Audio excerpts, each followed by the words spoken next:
오늘 민수기 31장입니다. 오늘 말씀 드리기 전에 최근에 두 번의 주일 예배와 3일 예배 때 교회에서 그저 성경 공부만 하고 그저 착하게 살자, 말 잘 듣는 어린아이로 만들어서 천국에 갈 수 있는 선한 일을 잘하는 그런 사람으로 만드는 일만 하는 것이 교회의 일이 아니라는 것을 말씀을 드렸습니다. 물론 우리 신앙인의 궁극적인 목적은 하나님의 나라에 가는 것입니다. 천국에 가는 것이죠. 천국에 가는 방법이 세상의 불의에 대해서는 입을 닫고, 세상에 반성경적이고 비윤리적인 일이 자행되어도 그 부분에 대해서는 아무 말 하지 말고 그저 나나 잘하면 되지 뭐, 나만 잘 순종하고 나만 말씀 잘 지키고 나만 성경적으로 살면 되지, 이런 생각에 그저 자기 목숨 하나 가지고 하나님 앞에 가면 칭찬받을 것이라는 생각을 가지면 안 된다라는 말씀을 드렸습니다. 하나님께서는 우리 인간을 애초에 그렇게 하나하나로 만들지 않으셨습니다. 하나님께서는 우리 인간이 서로 어울려 살 수 있도록 그렇게 만드셨습니다. 성경적인 심오한 하나님의 뜻을 깨닫지 못하는 사람들도 그동안 인간이 살아온 여러 모습들을 보면서 사람은 사회적 동물이다, 동물들 중에서도 집단을 이루는 그런 동물들이 종종 있습니다. 대표적으로 개미와 벌이 여왕벌을 중심으로 그렇게 집단을 이루어서 질서정연하게 사는 모습을 보면서 참 신기하게 생각을 합니다. 그리고 그런 정도는 아닐지 모르지만 원숭이도 또 사자들도 대부분의 짐승들이 이렇게 가족 단위로 어울려 다니는 그런 모습을 종종 봅니다. 그런데 그런 몇몇 짐승들 또는 개미와 또는 벌들의 모습과는 전혀 다른 수준으로 인간은 철저하게 사회적 동물로 살아갈 수밖에 없도록 하나님께서 만들어 놓으셨습니다. 그래서 우리는 혼자 사는 것이 편하다고 말할 때도 있지만 정말로 혼자 살게 내버려 두면 외로워서 견딜 수가 없고 불편해서 견딜 수가 없는 것입니다.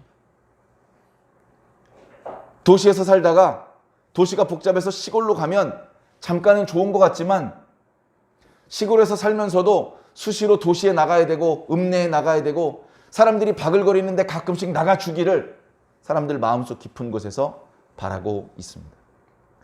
그렇게 어울려 사는 과정에서는 각자 자신의 욕구에 충실하게 살면 안 됩니다.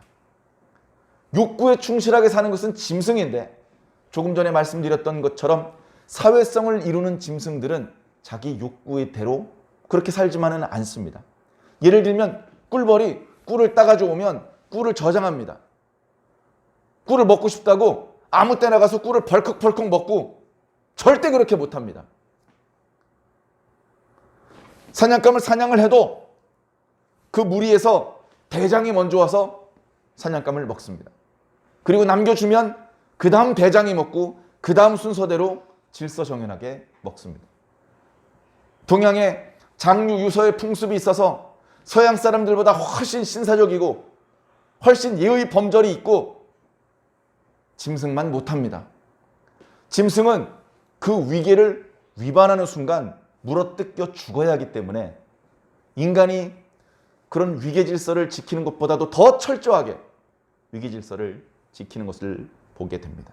다시 말해 혼자 살지 않고 둘 이상 함께 살아야 되면 거기에는 자기 하고 싶은 대로 할 수 없는 서로 합의된 질서가 있어야 됩니다. 그 질서 중에서 가장 하위의 것이 법입니다. 가장 하위에 있는 것이 법입니다. 가장 낮은 수준의 질서를 유지시키는 방법, 법. 그보다 높은 수준의 훨씬 더 좋은 것들이 많이 있습니다. 그런데 그 좋은 것들을 쓸 수 있는 능력을 잃어버리면 이제 법에 의지할 수밖에 없습니다. 그래서 요즘 우리나라 정치인들이 입법하는 내용들을 보면 말로 해서 안 되니까 법을 통해서 강제적으로 국민들을 억압하고 자기들 마음대로 조종하려고 하는 그런 의도가 다분한 법안들을 계속해서 발의하고 있습니다. 참 안타까운 일이죠. 근데 가진 게 그거밖에 없습니다.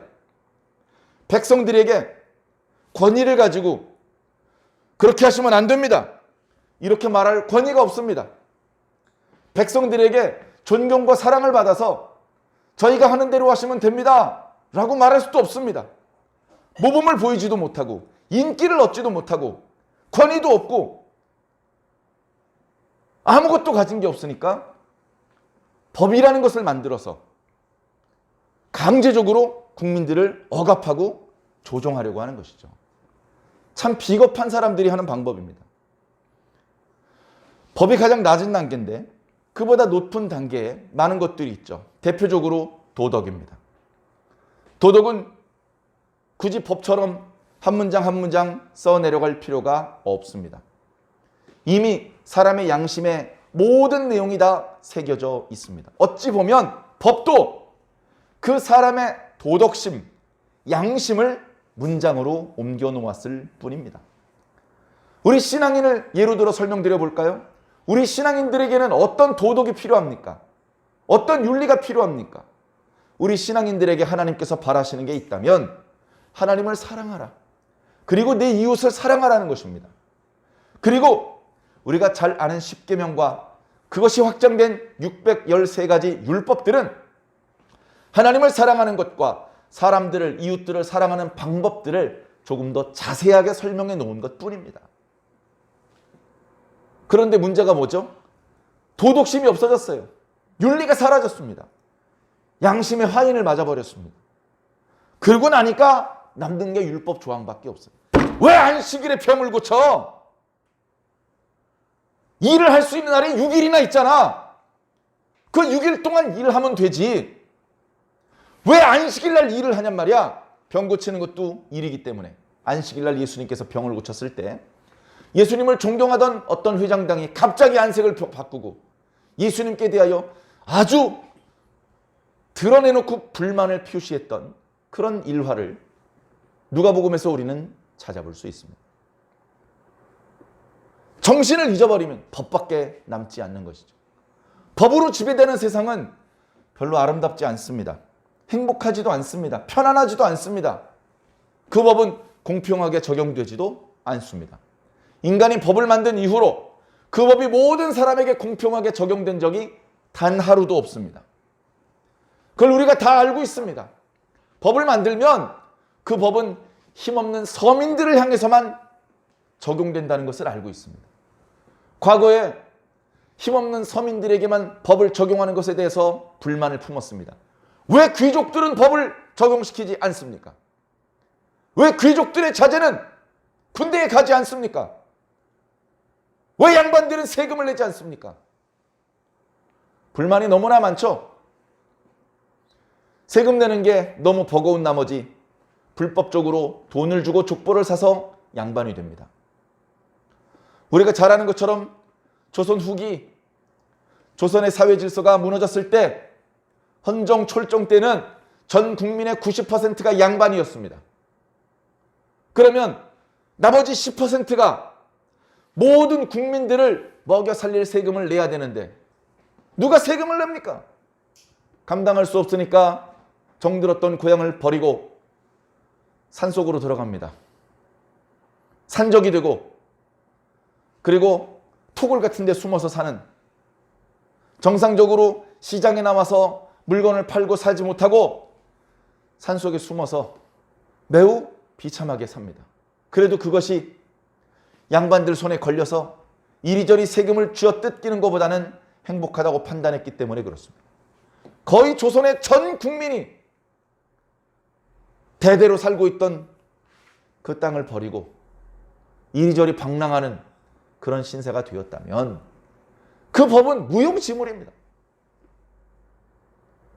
사랑하는 성도 여러분, 영적으로 깨어 있어야 됩니다. 분별할 수 있어야 됩니다. 과거에는 학교에서 나눠준 교과서는 다 진리인 줄로 알았습니다. 전문가들이, 학자들이, 매우 오랫동안 공부했던 분들이 그 내용을 충분히 검토해서 자라나는 어린 아이들에게 1.1획도 틀린 부분이 없이 올바른 내용만 가르친다고 믿었었습니다. 그러나 그렇지 않은 것이 점점 드러나고 있습니다. TV에서 방송되는 내용은 100%다 정답인 거라고 생각을 했습니다. TV에서 화면에 나온 사람들이 하는 말은 믿어도 되는, 신뢰할 만한 말인 줄로 그렇게 생각을 했었습니다. 그렇지 않다는 것을 이제 알게 되었습니다. 분별할 수 있는 힘을 가질 수밖에 없어요. 저 말이 참인지 거짓인지 분별해야 됩니다. 분별할 수 있는 지각이 있어야 돼요. 기준이 있어야 됩니다. 기준. 기준이 없으면 분별을 할 수가 없어요. 그럼 그 기준은 어디서 얻습니까? 기준이 사라진 시대를 우리는 살고 있습니다. 기준이 사라진 시대. 너도 나도 자기가 기준이랍니다. 최근에 선거하죠? 여러 후보들이 뭐라고 말합니까? 내 말이 기준입니다. 내 말대로 해야 이 나라가 삽니다. 저분이 되면 나라는 큰 혼란에 빠질 것이고, 우리나라는 위태로워질 것이고, 경제는 파탄날 것이고, 국가는 혼란해질 것입니다. 그런 얘기를 하지 않습니까? 내 말이 기준이 되어야 합니다. 너도 나도 그런 이야기를 합니다. 그러나 누구의 말이 옳고 그른지 판단하기 정말 어렵습니다. 그런데 정말 감사한 것은 오늘 우리들에게는 하나님이 있습니다. 기준은요, 하나님이에요. 학교에서 운동장에 많은 학생들을 모아놓고 자유롭게 서 있으라고 하면 보기가 너무 흉하기 때문에 과거에 줄을 맞췄습니다. 가로로 세로로 옆줄 맞추고 앞뒤줄 맞추어서 연단에서 보았을 때 질서정연해 보이도록 그렇게 줄을 잘 세워놓고 행사를 진행했었습니다. 그 줄을 맞추는 게 어려워요. 흐트러지는 거 쉬워요. 한두 명만 삐딱하게 서도 정말 어렵습니다. 그래서 어렵지만 줄을 맞추고 그 다음에 못 움직이게 하는 거예요. 줄을 맞출 때 기준이 필요합니다. 그래서 학생 중에 한 명을 기준으로 삼습니다. 그 학생을 중심으로 가로, 세로 줄을 맞추는 거죠. 그래, 어떤 학생을 기준으로 세웠는데 그 학생이 기준 해놓고 이렇게 자꾸 움직입니다. 기준! 기준! 이렇게 기준이 흔들리면 도대체 줄을 어디다 맞추라는 겁니까? 분명히 기준에 맞추어서 줄을 맞췄었는데 기준이 움직여버리면 조금 전에 있던 위치에서 줄을 맞췄던 모든 사람들의 줄은 틀린 줄이 돼버리지 않겠습니까? 그렇기 때문에라도 진정한 기준이 되실 수 있는 분은 살아계신 하나님밖에 없습니다. 우리는 하나님께 대하여 조금 압니다. 다 안다고 말할 수는 없죠. 하나님의 특징 중에 하나가 영원하시다는 겁니다. 영원히 계속 변하신다. 그건 영원한 게 아니죠. 여러분, 변하는 이유는 간단합니다. 불완전하기 때문에 변하는 겁니다. 왜 저녁에 파랬던 것이 다음날 빨개지고 그 다음에 누래집니까? 불완전하기 때문에 그렇습니다. 사람이 왜 젊었다가 늙습니까? 왜 팔팔하게 활동하다가 피곤해서 잠을 자야 됩니까? 불완전하기 때문에 그렇습니다. 만약에 완전했다면 사람은 죽을 필요도 없고 늙을 필요도 없고 잠잘 필요도 없고 먹을 필요도 없고 숨 쉴 필요도 없겠죠. 부족하니까, 불완전하니까 그 불완전한 부분을 계속해서 보충해 주지 않으면 유지할 수가 없는 것입니다. 그나마 그 기복이 심하지 않아서 어느 정도 유지가 되면 우리는 그것을 건강하다라고 말합니다. 그 기복이 너무 심해지거나 기어이 그 기복을 극복하지 못하고 주저앉으면 사망이라고 말을 하죠. 그러나 하나님께는 그런 기복이 필요 없습니다. 주무실 필요도, 잡수실 필요도, 숨 쉴 필요도. 하나님께서는 완전한 분이기 때문에 그렇습니다. 그렇기 때문에 오직 하나님만 동일하십니다. 어제와 오늘과 내일의 모습이 조금 더 달라지지 않고 완벽하게 동일하실 수 있는 분은 완전하신 분, 완전하신 분, 오직 하나님밖에 없습니다. 그래서 하나님은 한 분일 수밖에 없습니다. 신이 두 명이면 둘 다 불완전한 존재입니다. 신이 있고 신 바깥에 뭐가 있으면 이 무엇인가를 가지지 못한 불완전한 존재가 되는 겁니다. 완전한 존재라는 것은 모든 것을 다 가져야만 완전한 존재입니다. 가지지 못한 것은 존재할 수 없는 것이죠. 그래서 하나님은 오직 한 분, 그래서 우리는 그분을 하나님이라고 부르고 있습니다. 그 하나님이 기준입니다. 그 하나님의 말씀이 기준입니다. 하나님의 말씀 이해하기 어렵습니다. 그 말씀이 어려워서 이해하기 어려운 것이 아니라 말씀을 듣는 인간이 깨끗한 흰 도화지의 상태로 말씀을 듣는 것이 아니고 이미 자기의 주관과 편견과 선입견으로 가득 찬 상태에서 말씀을 듣고 있기 때문에 그 말씀에 있는 그대로의 의미를 받아들이지 못하고 이미 자기가 가지고 있는 생각과 짬뽕을 해서 이상한 것을 믿게 되기 때문에 그렇습니다.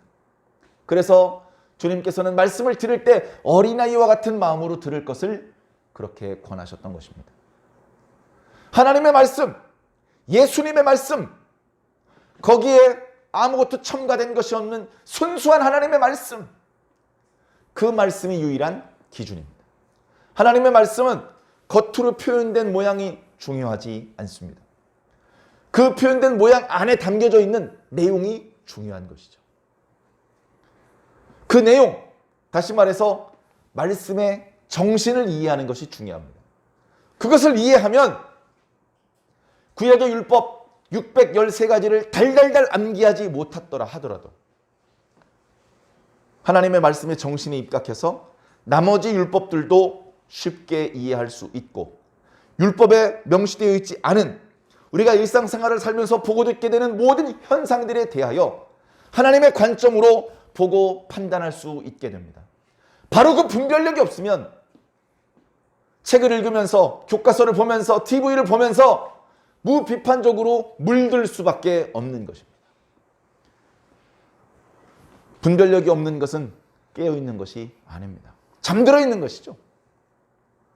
내가 잠들어 있는데 깊은 잠을 자고 있어서 누가 나를 일으켜 세우는지 저쪽 방으로 옮겨 눕히는지 모릅니다.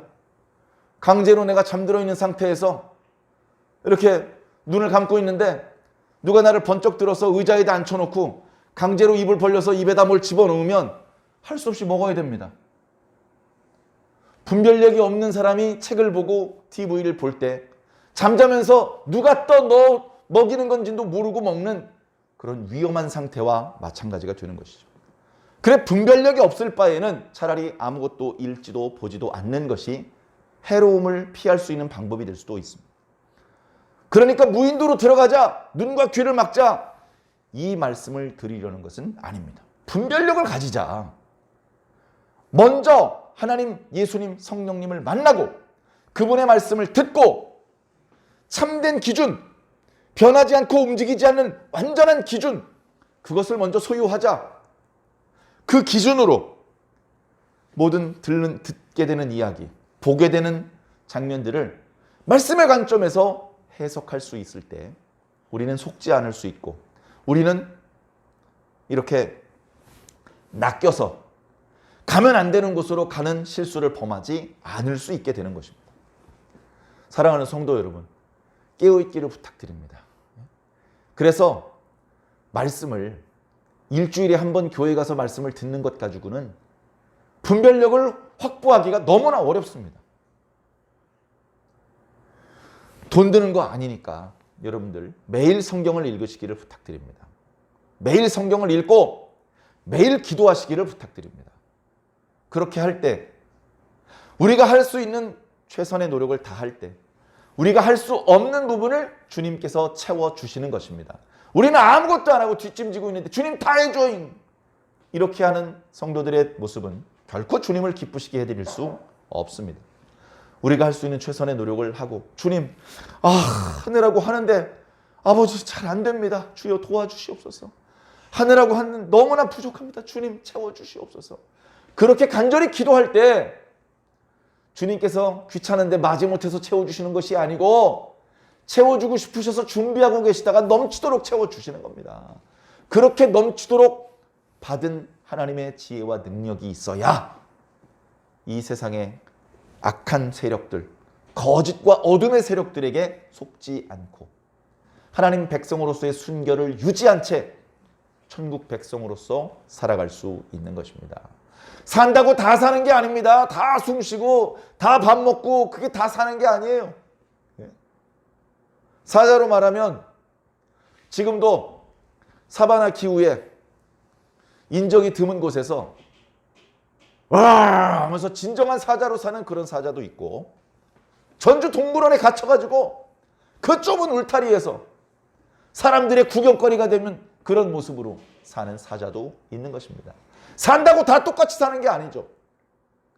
우리는 하나님의 백성답게 살아야 됩니다. 하나님의 백성은 하나님의 말씀을 듣습니다. 하나님의 백성은 하나님의 말씀을 깨닫습니다. 하나님의 백성은 하나님의 말씀대로 순종합니다. 하나님의 백성은 하나님의 말씀을 순종하다가 하나님의 능력을 체험합니다. 하나님의 백성은 하나님의 말씀을 순종하다가 복을 받습니다. 하나님의 백성은 하나님의 말씀을 순종하다가 받은 복 때문에 견딜 수 없는 기쁨으로 하나님께 감사하게 됩니다. 오늘 주신 말씀 민수기 31장이 바로 그 내용입니다. 먼저 우리는 민수기 22장부터 25장까지 이스라엘 백성들이 어렵게 모압 평지 앞에 모였지만 그들을 공격할 생각도 없었는데 괜히 스스로 두려움을 먹었던 모압 사람들이 그 이스라엘 백성들을 저주해서 진멸시키려고 악한 무당 발람에게 돈을 주고 그들을 저주하려고 했던 사건에 대해서 배웠습니다. 그러나 하나님께서 그를 강하게 압도하셔서 자기 멋대로 이스라엘 백성을 저주할 수 없게 만드셨고, 오히려 그의 입술을 통해서는 이스라엘 백성을 축복하게 만드셨습니다. 참 놀라운 하나님의 능력이요 권위죠. 그래, 전에 한 번도 그런 적이 없었는데, 전에 자기가 돈을 주면 축복도 해줄 수 있고 다시 돈을 더 많이 주면 축복했던 사람을 저주하기도 했었는데, 자기 마음대로 했었는데, 이번엔 이상하게 자기 마음대로 안 돼요. 진짜 신을 만났거든요. 그래, 그 신의 권세 앞에서는 어찌할 수 없지만 받은 돈이 있기 때문에 그들에게 악한 꾀를 알려주었습니다. 저 이스라엘 백성들은 내가 저주한다고 망하는 민족이 아닙니다. 아니 그럼 어떡한단 말입니까? 저를 신뢰하고 저에게 이렇게 많은 선물을 주셨으니 제가 방법을 알려드리겠습니다. 저 이스라엘 백성들은 하나님의 보호를 받는 백성들이기 때문에 우리가 무슨 시도를 해도 그것이 전쟁이 되었든지 주술적인 저주가 되었든지 안 통합니다. 그런데 우리가 만약에 저 하나님의 백성 이스라엘 사람들을 범죄하게 한다면 저 이스라엘 백성들을 우리의 칼날이 아니라 그들을 보호하던 그들의 신 여호와의 칼날로 죽게 만들 수 있습니다. 그런 방법이 있습니까? 구체적으로 어떻게 하면 되겠습니까? 내가 알아보니까 그들의 신은 다른 신에게 우상 숭배하는 것을 싫어합니다. 그리고 음란한 모습을 보이는 것을 싫어합니다. 그런 거 쉽지 않습니까? 무슨 말씀인지 알겠습니다. 그러면서 그때 모압 왕이 미디안 사람들과 그리고 자기 백성들 중에서 예쁜 여자들을 선발을 해서 이스라엘 사람들을 유혹하는 일을 했습니다. 유혹을 합니다. 그래 간음을 하게 만들어요. 간음을 하는데 그 간음을 했던 여자들이 이스라엘 남자들을 데리고 가서 자기들의 신들 앞에서 먹고 마시고 엎드려 절하게 만들었습니다. 그래 음행에 취해서 이스라엘 남자들이 절대로 저질러서는 안 되는 죄를 저질러버리고 말았습니다. 발람의 말대로 됐습니다. 하나님께서 진노하셨습니다. 그 어떤 누구도 당신의 백성 이스라엘을 건드리지 못하도록 보호하셨던 하나님께서 스스로 자기 백성을 때리기 시작하셨습니다. 하나님께서 그때 들고 계셨던 몽둥이의 이름은 연병입니다. 전염병이 이스라엘 백성들 사이에 돌게 하셨습니다. 민수기 25장을 보니까 2만 4천 명이 죽었습니다. 24명이 죽은 게 아니에요. 240명이 죽은 게 아니에요. 2만 4천 명이 죽었어요. 2만 4천 명이 죽었어요. 장난이 아닙니다. 어느 민족이 이스라엘 백성을 24명이라도 죽일 수 있었습니까? 초강대국 애굽이 이스라엘 사람들을 몇 명을 죽였습니까? 한 명도 못 죽였습니다. 그런데 어이없이 모압 평지 앞에서 24,000명이 죽었다는 것은 이스라엘 민족으로서는 무척 부끄럽고 수치스러운 일입니다. 이빨 갈리는 일입니다. 왜? 이빨 갈리는 일이에요. 일본이 임진왜란 때, 정유재란 때, 특히 정유재란 때 많이 죽였어요. 우리 조선 사람들. 수백만 명을 죽였습니다. 수백만 명. 수백 명이 아니고 수백만 명을 죽였어요. 그 고대 시대의 수백만 명이면 거의 다 죽인 겁니다. 이빨을 안 갈면 사람 새끼가 아니죠. 네? 그러니까 이빨을 가는 겁니다. 괜히 미워하는 게 아니에요. 괜히 미워하는 게. 미워할 만한 이유가 있어요. 말도 안 되는, 정말 너무나 어마어마한 잘못을 저질러 놓고 사과를 안 하고 있기 때문에 계속해서 미워하는 겁니다. 자, 이스라엘 백성들은 미디안 사람들에 대한 원수를 갚아야 됩니다. 그 말씀을 자세히 보면 아마 모압 여자들보다 미디안 여자들이 더 많이 투입돼서 이스라엘 남자들이 범죄하도록 그렇게 유혹을 했던 것 같습니다. 그래? 어느 미디안 족장의 딸이 시므온 지파의 어느 족장하고 음행을 저지르는 장면이 성경에 기록되어 있습니다. 그것을 보고 의로운 분노를 느꼈던 대제사장 엘르아살의 아들 비느하스가 창을 들고 가서 창을 한 번 휘둘렀는데 두 사람이 찔렸습니다. 어떤 자세로 있었는지 한 번 창을 휘둘렀는데 두 사람이 찔려서 죽었습니다. 그 모습을 하나님께서 보시고 저 비느하스가 나의 분노를 대신 갚아주었도다. 내가 이스라엘 사람들을 전염병으로 23,000명이 4,000명이 죽게 했는데 더는 죽이지 않겠다. 이제 이스라엘 사람들에게 내리던 나의 저주를 멈추겠다. 그리고 비느하스여, 너와 네 자손들은 영원토록 이스라엘의 제사장이 될 것이다.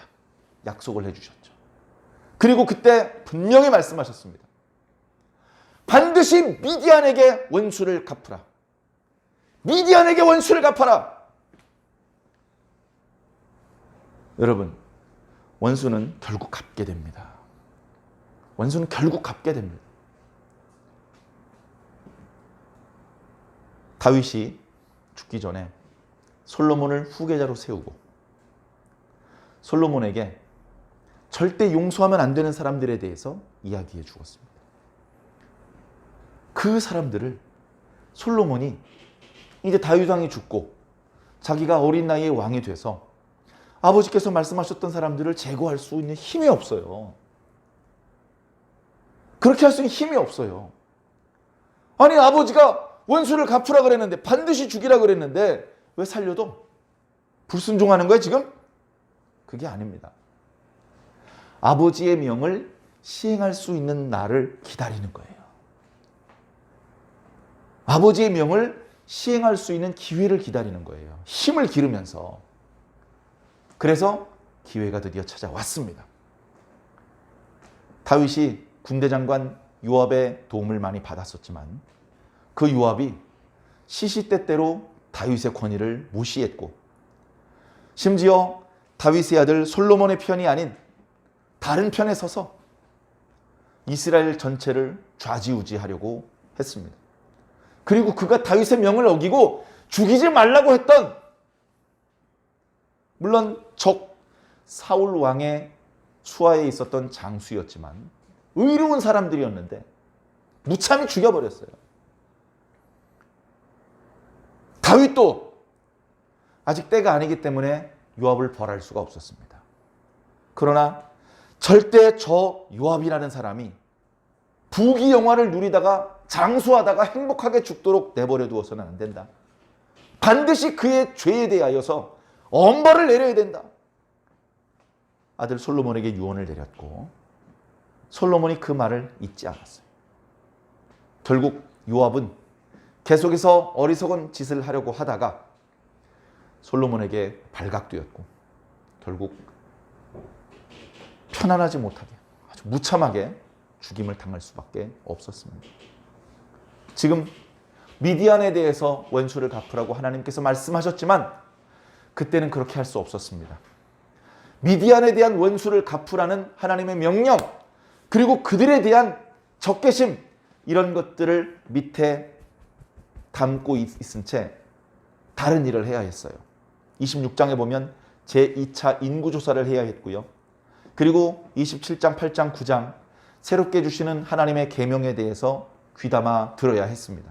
그러나 이제 전열이 정비되었어요. 얼마 전에 하나님 앞에 우상 숭배하고 음행을 저질러서 하나님 앞에 저주를 받았던 일들이 다 잊혀졌고 그 상처가 봉합이 됐어요. 다시 이스라엘 백성들이 하나님만을 중심으로 하는 신앙 공동체의 그 색깔을 다시 회복했어요. 그러자 하나님께서 모세에게 명령을 내립니다. 모세야! 내가 전에 민수기 25장 끝부분에 했던 말씀 기억하고 있지? 더 지시하지 말고 가서 이스라엘 자손의 원수를 미디안에게 갚으라! 명령을 내렸습니다. 뭐 길게 얘기할 필요 없어요. 몇 명이 출동해야 되고 어떤 전술을 펼쳐야 되고 그런 거 필요 없습니다. 내가 명령하는 거니까 너희들은 순종만 해. 순종하면 그 다음에 내가 다 알아서 할게. 모세가 하나님의 분부를 받고 백성들에게 이야기를 합니다. 백성이 장정만 60만 명인데 모세가 꽥꽥 소리 질러도요, 저 세 번째 줄부터는 잘 들리지도 않습니다. 그러니까 그런 방법을 쓴 것은 아니고 각 지파의 두령들을 소집한 것이죠. 각 지파의 두령들을 소집해서 회막에 모이게 했습니다. 거기서 조금 전에 하나님께 계시로 받은 말씀을 전해 주었습니다.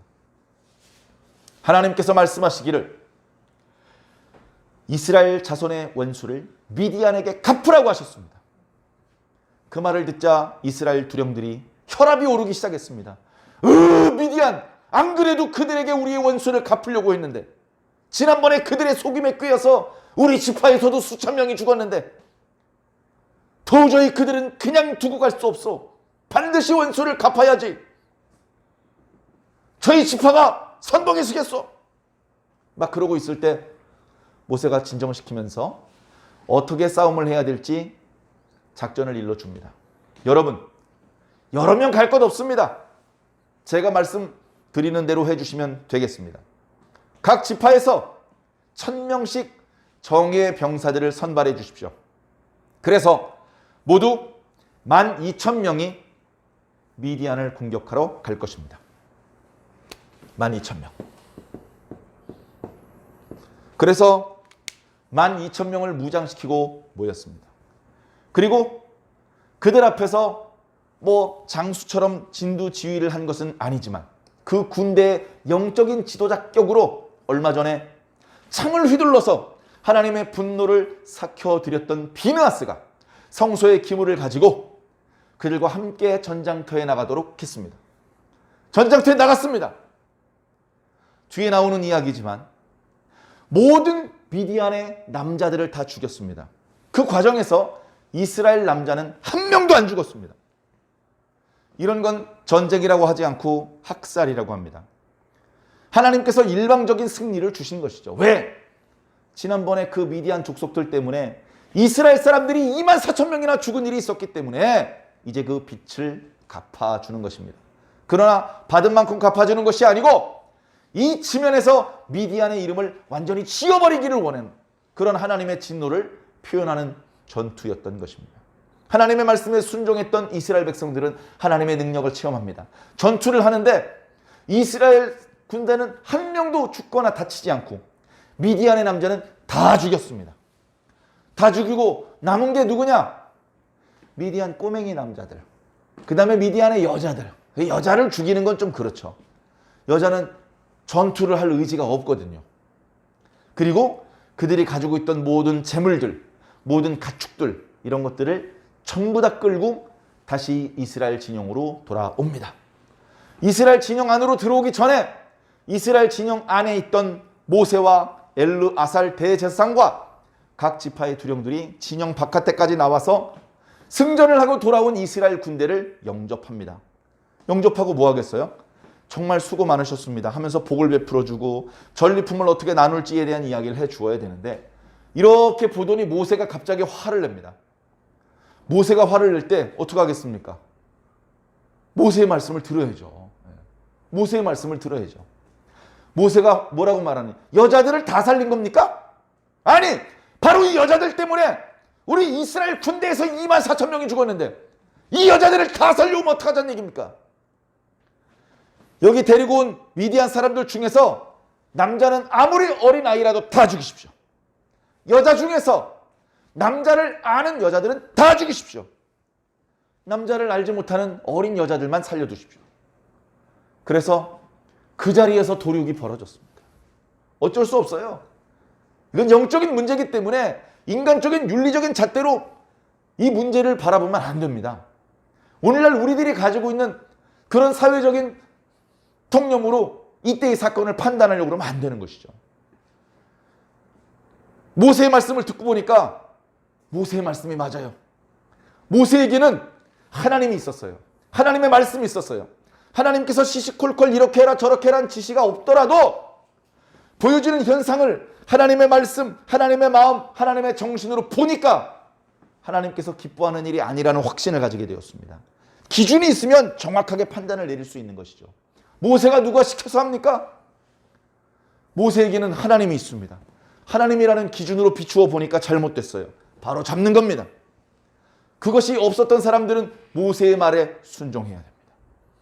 그렇게 이스라엘 진영에 절대로 들어올 수 없는 그런 더러운 것들은 그 자리에서 다 진멸시키고, 그리고 그 남아있는 사람들은 진영 안에 들어오기 위해선 정결의식이 필요했습니다. 정결의식이 필요한 건 너무나 자명하죠. 전투를 했기 때문에 살인을 저질렀습니다. 전쟁 중에 살인에 대해서는 살인죄를 적용하지는 않지만 그래도 부정해진 것입니다. 어떻게 하다 보니까 나는 한 사람도 못 죽였는데, 그런데 시체를 접촉했을 것입니다. 그러면 그 사람도 동일한 부정함이 있기 때문에 당신들은 오늘로부터 7일 동안 진영 바깥에 있어야 됩니다. 그리고 3번째 날과 7번째 날 물로 몸을 씻어야 합니다.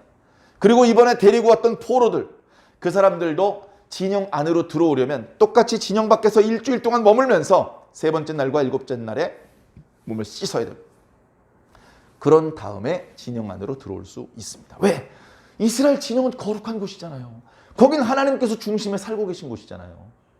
이스라엘 백성들은 항상 거룩한 상태, 정결한 상태를 유지해야 되는 것입니다. 자, 그들이 가져온 전리품들이 많이 있습니다. 가축들도 있습니다. 또는 물건들도 많이 있습니다. 그 물건들은 어떻게 처리해야 될 것이냐? 지금 부정한 상태예요. 진영 밖에서 진영 안으로 들어오는 것은 그 진영 바깥에서 있었던 거기 때문에 다 부정합니다.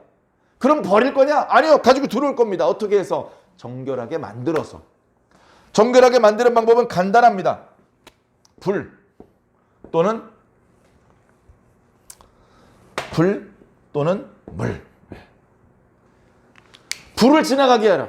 금을 가져왔습니까? 그냥 가지고 들어오지 말고 불을 지나가게 하십시오. 아니, 금덩어리는 불을 지나가면 잘 녹는데 녹으면 이거 낭패 아닙니까? 그렇게 불 위에 한참 올려놓고 녹이란 뜻이 아니고 지나가라고. 싹 지나가는 거예요. 지나가. 불을 견딜 수 있는 것은 불을 지나가라. 불을 견딜 수 없는 것도 있습니다. 나무도 있고요. 옷도 있고요. 네? 불을 지나갈 수 없는 것도 있습니다. 그런 것들은 물을 지나가라. 그래서 정결하게 만든 다음에 이스라엘 진영 안으로 데리고 들어왔습니다. 그리고 이 전리품들을 나누는 기준을 주었습니다. 전리품이 이렇게 있습니다. 이걸 반으로 나누겠습니다. 반으로 나누고 이쪽은 전투에 참가한 군인들한테 주었습니다. 몇 명이라 그랬죠? 각 지파에서 1000명씩이니까 12,000명. 자, 그리고 나머지는 전투에는 참가하지 않았지만 기다리고 있었던 이스라엘 회중들에게 나머지를 주게 했습니다. 자, 그러면 이 군인들은 그 중에 500분의 1을 자기가 받은 것의 500분의 1 이걸 하나님 앞에 바칩니다. 하나님 앞에 바치면 결국 이것은 누구의 것인지 되면 제사장의 몫이 됩니다. 자, 그리고 회중들은 받은 것의 50분의 1을, 훨씬 크죠? 이걸 레위 사람들에게 주겠습니다. 이게 전쟁 중에 얻게 된 전리품을 분배하는 원칙입니다. 누가 가장 많이 가져가죠? 아무래도 싸움에 참가한 사람들이 참가하지 않은 사람보다 숫자가 적어요. 적은데 똑같은 양을 가지니까 이 사람들이 더 많이 갖는 거예요. 그러면 앞으로 전쟁이 벌어질 때 어떻습니까? 전리품을 더 많이 받아와야 자기 가족들이 부유하게 행복하게 살 수 있으니까 용감하게 내가 이번 전투에 나가겠습니다. 특별히 큰 부상을 입고 있거나 상대방이 너무 강해서 전투에서 피할 것이 두렵지 않다면 용감하게 이번엔 내가 나가서 하나님의 이름으로 저 이방 족속들을 물리쳐내겠습니다. 이렇게 참전 용사들이 많아지겠죠. 그죠? 그렇게 하나님께서 질서를 만들어 주신 것입니다. 이렇게 기준을 마련했고, 그리고 조금 전에 대제사장을 통해서 말씀해 주신 방법대로 전리품들을, 그리고 싸움에 참여했던 사람들을 다 정결하게 한 다음에 아무리 생각해도 여기 참가했던 군인들이 하나님께 너무 감사해요. 너무나 감사해. 이유는 당연한 거예요. 전투를 했는데 한 명도 죽지 않았어. 한 명도. 그래서 이렇게 전리품을 많이 주셔서가 아니라 자신들의 생명을 다 지켜주신 것이 감사해서 이 전리품과 무관하게 자신들이 가지고 있던 것 중에서 금부치, 금목걸이, 금팔찌, 금반지 이런 것들을 다 모았어요. 그런 것들을 모아서 강요하지 않았지만 스스로 감사해서 하나님 앞에 감사를 드렸습니다. 그게 16,750세겔이라고 적지 않은 양이 모여서 하나님 앞에 감사를 드렸던 것입니다. 16,750세겔. 자, 조금 전에 드렸던 말씀 그대로입니다. 하나님의 백성은 하나님의 말씀이 있습니다. 내가 하나님의 백성이 아니잖아요. 하나님의 말씀이 나한테 오질 않아. 말씀이요, 그냥 우리끼리 하는 말 같고 종이에 쓴 글씨 같잖아요. 그게 아니에요. 이 말씀 자체가 하나의 살아있는 인격체 같아요. 하나님께로부터 말씀이 보냄을 받아서 말씀이 뚝 나왔어요. 그러면 이게 이 말씀을 들어야 될 사람을 찾아가는 거예요. 이 말씀이 허공에서 흩어지는 것이 아니고 엉뚱한 사람 귀로 들어가는 게 아니고 하나님께서 보낸 이 말씀이 이 말씀을 들어야 되는 사람을 찾아간다고요. 그래서 하나님의 백성은요, 이러고 기다리고 있으면 말씀이 옵니다. 사랑하는 성도 여러분, 여러분에게도 말씀이 찾아오는 은혜가 있으시기 바랍니다. 아무리 기다려도 말씀이 안 오면 심각한 겁니다. 아무리 기도해도 응답이 없고 아무리 기다려도 말씀이 없고 그러면 그는 하나님의 백성이 아닙니다. 그런데 하나님의 백성은요, 말씀이 옵니다. 말씀이 오면 말씀을 듣습니다. 말씀을 들어보면 아하, 무슨 뜻인지 알겠습니다. 말씀을 이해할 수 있습니다. 그리고 그 말씀을 순종합니다. 말로 원수를 미디안에게 갚으라 말하는 건 쉽지. 근데 12,000명 무장시켜가지고 전투에 들어가는 게 장난이 아닙니다. 쉬운 일이 아니에요. 처음부터 한 명도 다치지 않고 이렇게 대성을 얻을지 어떻게 알았습니까? 미디안이 만만치 않은 놈이라던데? 그런 두려운 마음도 일부 있었을지 모릅니다. 그러나 말씀을 앞세워서 야, 그래도 하나님께서 원수를 갚으라고 하셨으니까 하나님께서 엄청나게 도와주실 거야. 믿고 가보자고. 이런 믿음을 앞세워서 가는 겁니다. 그래서 말씀에 순종하다 보면 하나님의 능력을 체험합니다. 말씀에 순종하다 보면 하나님 덕분에 큰 복을 받습니다. 말씀에 순종하다 보면 그 받은 복이 너무 감사해서 하나님께 감사 찬양을 하게 됩니다. 이것이 바로 오늘날 저와 여러분들이 가져야 될 그런 마음입니다. 목사님, 저희는 이렇게 뭐 전투할 일이 없는데요. 막 뭐 이렇게 말 안 듣는 사람 막 멱살 잡고 싸우고 그러면 큰일 나요, 목사님. 당연하죠. 여러분, 멱살 잡고 주먹 다짐하는 것만 싸움인 줄 아십니까? 술 좋아하는 사람에게 술을 따라주는데 그걸 안 마시는 거, 그게 이기는 겁니다. 우리 주변이 다 싸움이에요. 다 싸움. TV를 보고 싶은데 안 켜면 이기는 거, 키면 지는 겁니다. 예? 여러분, 싸움에서 이겨야 됩니다. 말씀이 있어야 돼요. 예? 지금 이 술을 마시는 게 하나님의 뜻인지 안 마시는 게 하나님의 뜻인지 하나님의 기준으로 봐야 됩니다. 하나님의 기준은 왔다 갔다 상황에 따라 흔들리지 않아요. 절대적인 기준이 있습니다. 절대적이시고 항상 오르신 하나님의 기준이 우리 속에 있으면 상황 가운데 정확하게 판단해낼 수 있습니다. 아리까리 할 수가 없어요. 판단이 서면 하나님의 뜻을 따라가면 됩니다. 판단이 섰는데도 하나님의 뜻대로 따라가는 것이 어렵다고 느낄 수도 있습니다. 아, 이거 술 마시면 안 되는데. 내가 아무리 생각해봐도 이 술 마시는 걸 하나님께서 기뻐하지 않는 것 같아. 아니 근데 영업사원이 영업을 하다 보면 회사의 물건을 팔려면 저 사람을 좀 어떻게 설득을 해야 되고 마음을 얻어야 되는데 술도 접대해야 되고 술집에도 가야 되고 그런 거 아니겠어? 알면서도 순종하기 어려운 상황이 있을 수 있습니다. 네, 그렇지 않습니다. 제가 예전에 전도사가 되기 전에 아직 직장 생활할 때요. 어떤 일이 있었냐면요. 제가 다니는 그 회사의 소장님의 친구분이 건설회사 부사장이었습니다. 건설회사 부사장이다 보면 이렇게 공무원이라든가 건물주를 상대로 접대를 할 일이 참 많이 있습니다. 그런데 이분은요. 교회에서 존경받는 장로예요. 교회에서 그냥 장로도 아니고 상당히 존경받는 장로입니다. 그리고 이분은 체질적으로 술을 못 마시는 분이에요. 아이고 큰일 났네. 건설회사 부사장님인데 아니 접대도 좀 할 수 있어야 회사에서 계약도 체결하고 부사장 노릇을 하는 건데 아이고 암만 교회 장로가 좋지만 술도 한 모금도 안 마시고 어떻게 건설회사 부사장 자리를 유지하려고 그래. 술 한 모금도 안 마셔도요. 계약만 잘 체결됩니다. 계약만. 이 장로님이 그러는 겁니다. 그때 당시 제가 과장이었거든요. 김 과장님도 교회를 열심히 다니는 분이니까 말씀드릴 수 있을 것 같네요. 건축공사는요. 술로 계약을 따내는 게 아니고요. 기도로 따냅니다. 건설회사 부사장님이 그렇게 얘기를 해요. 계약은 술로 따내는 게 아니라 기도로 따내는 거랍니다. 자기 회사에서 부사장 노릇 충실하게 잘하고 있답니다. 사랑하는 성도 여러분, 세상에게 순종하고 세상 기준을 따라가느라고 정신없이 그럴 필요 없습니다. 우리는 주인이 하나입니다. 하나님밖에 없습니다. 그분의 말씀만 따라가면 되는 겁니다. 나머지는 그분이 알아서 해 주실 것입니다. 하나님, 우리는 나무 토막 들고 가는데 저놈들은 강철검을 들고 있는데 어떡하죠? 하나님, 우리는 12,000명인데 저기 12만 명이에요. 어떡하라는 겁니까? 걱정하지 마세요. 하나님께서 알아서 해주신다고 하지 않습니까? 한 명도 안 죽었잖아요.